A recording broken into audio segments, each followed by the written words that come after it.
O STF deve abandonar o ativismo e os excessos, reconhecendo claramente que tudo que houve até aqui com relação ao presidente Bolsonaro não foi nada além de ativismo e excesso.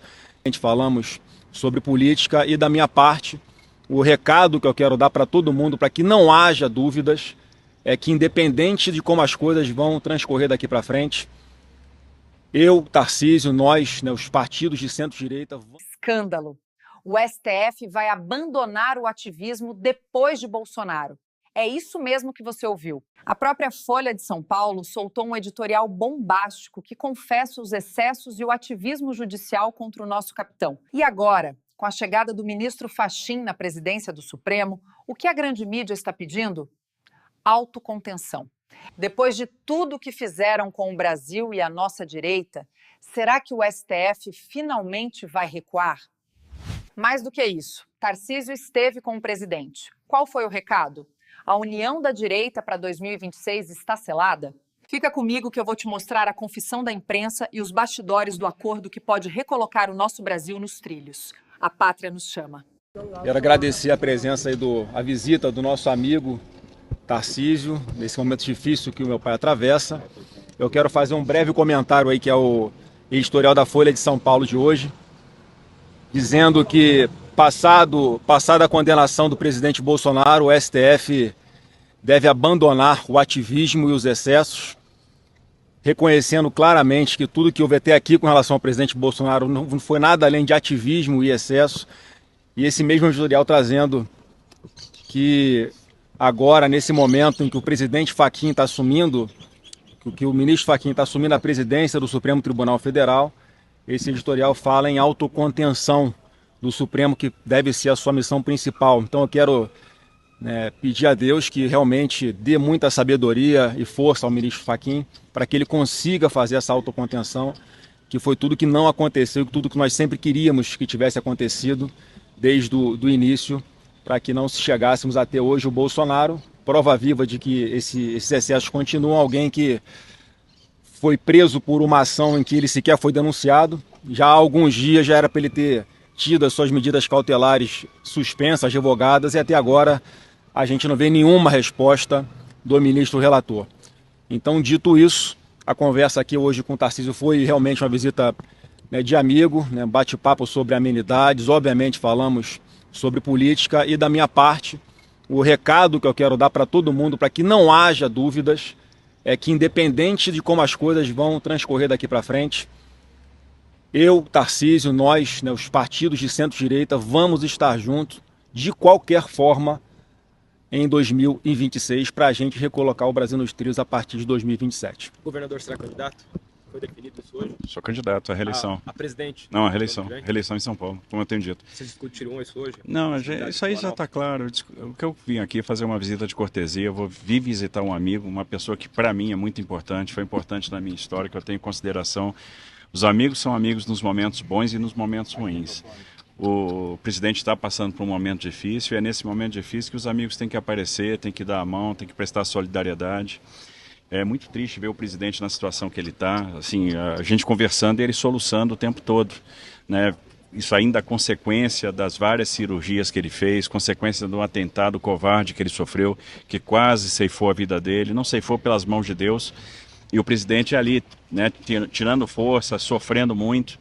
Então a gente está aqui para prestar nosso apoio, prestar nossa solidariedade, para estender a mão, isso sem nenhum tipo de interesse. A gente vai estar aqui do lado dele sempre, para dizer, estamos juntos, sou grato a tudo, presidente, pelo que você me fez, pelo que você me proporcionou. Você vai sempre contar comigo, você sempre vai ter aqui na minha pessoa um amigo. No momento bom, no momento ruim, o momento é ruim, nós vamos estar juntos, independente de qualquer coisa. E vamos continuar lutando pelo Brasil. Governador, o senhor tem sido uma das vozes ativas na defesa da anistia.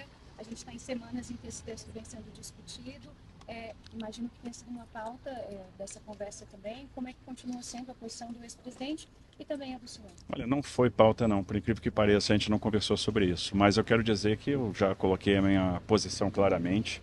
Defendo a anistia como fator de pacificação, acredito na paz dialogada. Acredito que é um remédio que foi usado em outros momentos da nossa história. A gente pode citar diversos momentos da nossa história.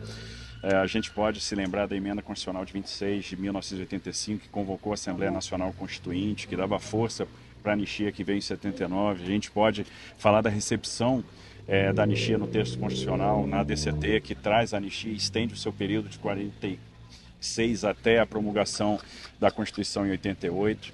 A gente pode falar do artigo 5º, que trata daqueles crimes que são insuscetíveis de graça, anistia e indulto, que é o crime de tortura, o crime de terrorismo, o tráfico de drogas ilícitas e afins, né, os crimes hediondos, e fala de ação de grupos armados contra o Estado de Direito e trata isso como crime imprescritível, inafiançável, mas não insuscetível de graça, anistia e indulto. A gente pode trazer o papel do Congresso, que estabeleceu o tipo penal, e esse tipo penal pode ser revisto pelo mesmo Congresso. Então, teria vários argumentos jurídicos para dar, mas eu acredito sim que é um caminho de pacificação. Acho que muitas pessoas que estão presas não sabiam exatamente o que estavam fazendo, já cumpriram a pena, já entenderam, né, que toda a depredação é deplorável, é condenável. O que aconteceu no 8 de janeiro é deplorável, é condenável. A gente não pode estimular esse tipo de coisa. E não é falar de privilegiar, eventualmente, uma reincidência ou uma impunidade. Não, não é nada disso. É conquistar um caminho para a paz. Eu acho que a sociedade merece esse caminho de paz. É uma opinião pessoal. A gente sabe que é uma opinião dividida, não há uma convergência nesse tema. Tem pessoas que concordam, tem pessoas que discordam. Eu tenho a minha opinião. A minha opinião eu acredito que o caminho para a pacificação é da anistia. A proposta do Paulinho da Força de dosimetria satisfaz o presidente? Não nos satisfaz. Não satisfaz? Não. Não satisfaz, porque a gente está tratando de coisas, de pessoas que estão respondendo por crimes que não cometeram. Todo mundo sabe disso, até no Supremo sabem disso. Então essa história já foi longe demais. Então você não pode falar em redução de penas de 2 crimes quando tem pessoas que estão presas por organização criminosa armada, gente que nunca usou arma de fogo, depredação de patrimônio público de pessoas que nem estavam em Brasília. Quer dizer, é uma grande injustiça, e que não é reduzindo as penas que você vai recompor isso e mais. E todas as outras investigações, também, no meu ponto de vista, ilegais, que continuam lá sob a relatoria do ministro Alexandre de Moraes e que vão continuar abertas, vão continuar sendo usadas como instrumento de pressão sobre, em especial, os políticos do espectro da direita. Então tem muito mais coisa em jogo do que isso, gente.